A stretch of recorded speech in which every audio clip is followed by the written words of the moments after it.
On this anniversary of September 11th, we don't just look back at what took place 11 years ago today, but what the next 11 years have meant for the United States, including our ongoing war with Afghanistan.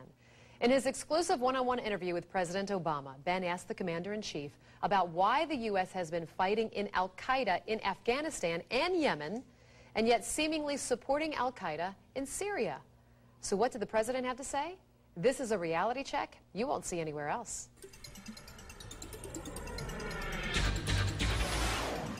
11 years ago today, most Americans had never heard of an Islamist group with an Arabic name meaning the base.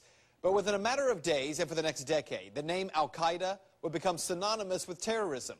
And 11 years later, we're still fighting Al Qaïda in Afghanistan, Pakistan, and in Yemen.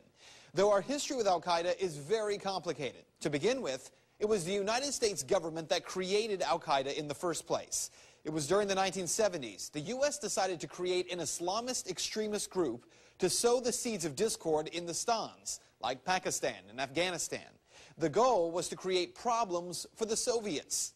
If you don't believe me, here's Secretary of State Hillary Clinton. To be fair, we had helped to create the problem we're now fighting. How? Because when the Soviet Union invaded Afghanistan, we had this brilliant idea that we were going to come to Pakistan and create a force of mujahideen, equip them with Stinger missiles and everything else to go after the Soviets inside Afghanistan. Now, history tells us the United States actually created this enemy Al Qaïda. Well, since 9/11, we've spent over $1 trillion battling Al Qaïda in Afghanistan, Pakistan, and in Yemen, not to mention the Iraq War, which was, if you'll remember, originally sold as a safe haven for Al Qaïda. That, of course, turned out to be false.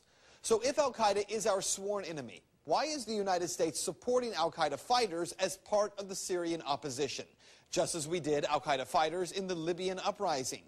Well, that was the question I posed to President Obama during my one-on-one interview with him. You mentioned about Al Qaïda during your speech, going after Al Qaïda in Afghanistan, certainly going after them in Yemen as well. Yeah. And yet there's some concern about the U.S. funding the Syrian opposition when there are a lot of reports that Al Qaïda is kind of heading up that opposition. How do you justify the two? Well, I share that concern, and so what we've done is to say we will provide non-lethal assistance to Syrian opposition leadership that are committed to a political transition, committed to an observance of human rights. We're not going to just dive in and get involved with a civil war that, in fact, involves some elements of people who are genuinely trying to get a better life, but also involve some folks who would, over the long term, do the United States harm. So what about what the president said there? It is true that publicly the United States is providing non-lethal support to Syria.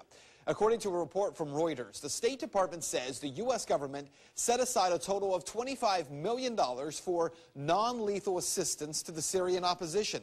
A U.S. official said that was mostly for communications equipment, including encrypted radios. But there are questions about what else the U.S. has been doing. Well, right now the U.S. is providing non-lethal assistance. We are facilitating other countries. According to the New York Times, the weapons, including automatic rifles, rocket-propelled grenades, ammunition, and some anti-tank weapons, are being funneled mostly across the Turkish border by way of a shadowy network of intermediaries, including Syria's Muslim Brotherhood, and paid for by Turkey, Saudi Arabia, and Qatar. The Times goes on to say that the CIA is part of that process of getting these weapons to these groups, though the U.S. isn't actually providing the weapons themselves. So what you need to know is the old enemy of my enemy is my friend adage just doesn't seem to work here.